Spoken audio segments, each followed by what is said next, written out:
Greater హైదరాబాద్లో తాగునీటి ట్యాంకర్ల booking, సరఫరాలో వినియోగదారులు ఎదుర్కొంటున్న సమస్యలను శాశ్వతంగా పరిష్కరించే దిశగా జలమండలి కీలక నిర్ణయం తీసుకుంది. ప్రజల ఇబ్బందులకు చెక్ పెట్టేందుకు కొత్త వాటర్ ట్యాంకర్ బుకింగ్ విధానాన్ని తీసుకురానుంది వాటర్ బోర్డు.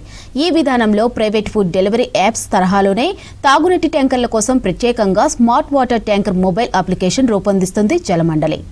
వేసవి అవసరాలను దృష్టిలో పెట్టుకుని ఈ యాప్ను త్వరలోనే Google play store, Apple app స్టోర్లలో అందుబాటులోకి తీసుకురానుంది.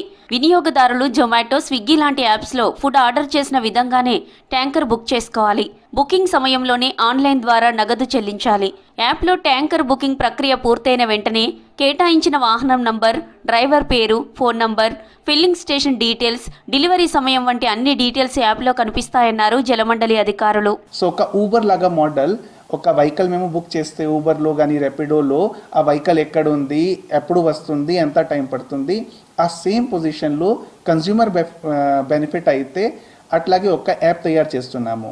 సో ఇప్పుడు మేము ఆ యాప్ డెవలప్మెంట్ స్టార్ట్ చేశాము.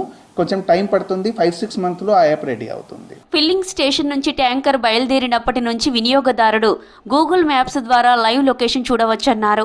ట్యాంకర్ ఎక్కడ ఉంది, ఎన్ని నిమిషాల్లో ఇంటికి చేరుతుంది వంటి సమాచారం రియల్ టైంలో అందుతుందన్నారు. యాప్ వినియోగంతో నీళ్లను దారి మళ్లించే అవకాశం ఉండదన్నారు జలమండలి అధికారులు. ట్యాంకర్ వినియోగదారుడు ఇంటికి చేరుకొని నీళ్లు అన్లోడ్ చేసిన తర్వాత వినియోగదారుడి మొబైల్కు ఓటీపీ వస్తుంది.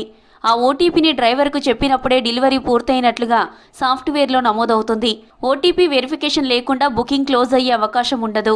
యాప్తో డబుల్ బుకింగ్ చేసే అవకాశం కూడా ఉండదని తెలిపారు అధికారులు. వాళ్ళకి ట్రాన్స్పరెంట్గా ఎలా ట్యాంకర్ వెళ్ళాలి, వాళ్ళు ఒకవేళ బుక్ చేశారు, ట్యాంకర్ డ్రైవర్ అక్కడే వస్తున్నారు, అవన్నీ ట్రాన్స్పరెంట్గా వస్తాయి. సో ఇవి అన్ని ప్రాబ్లం సాల్వ్ అవుతుంది. కొత్త విధానంతో వినియోగదారులు ట్యాంకర్ కోసం తిరగాల్సిన అవసరం ఉండదంటున్నారు జలమండలి అధికారులు.